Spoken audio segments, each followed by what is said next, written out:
உணவே மருந்து, மருந்தே உணவு. இந்த பழமொழி பத்தி உங்களுக்கு நல்லாவே தெரியும்.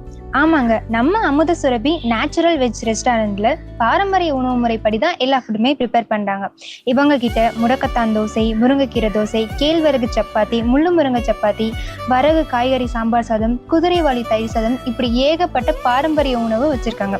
அது மட்டும் இல்லாமலே இவங்க கிட்ட ஃப்ரெஷ் ஜூஸ்ல இருந்து உளுந்தங்களி, சிறுதானிய கொழுக்கட்டை, லட்டு கடலை உருண்டை, கருப்பு உளுந்து பாயாசத்துல பாத்தீங்கன்னா கருப்பு கவுனி பாயாசம், அது போல 3 வகை புட்டு கொடுத்துருக்காங்க. இவங்க ஹோட்டல் பக்கத்திலேயே அமுத சுரபி டீ கடையும் இருக்குங்க. நார்மலா பேக்கெட் பால் யூஸ் பண்ணாம டைரக்டா மாட்டுல இருந்து கறந்த பாலை தான் இவங்க யூஸ் பண்றாங்க. அது மட்டும் இல்லாம நாட்டு சர்க்கரை தாங்க ஆட் பண்றாங்க. அதுவுமே 9 மூலிகைகள் கலந்த நாட்டு சர்க்கரை தாங்க ஆட் பண்றாங்க. இந்த ஹோட்டல் எங்க இருக்குன்னு பாத்தீங்கன்னா ஆலங்குளம் தாய் டிபார்ட்மெண்டல் ஸ்டோர் ஆப்போசிட்ல குளமங்கம் மெயின் ரோட்ல நம்ம மதுரையில இருக்குங்க. ஸோ கண்டிப்பா இந்த ஹோட்டல்ல நீங்க விசிட் பண்ணி உங்களோட எக்ஸ்பீரியன்ஸை ஷேர் பண்ணுங்க.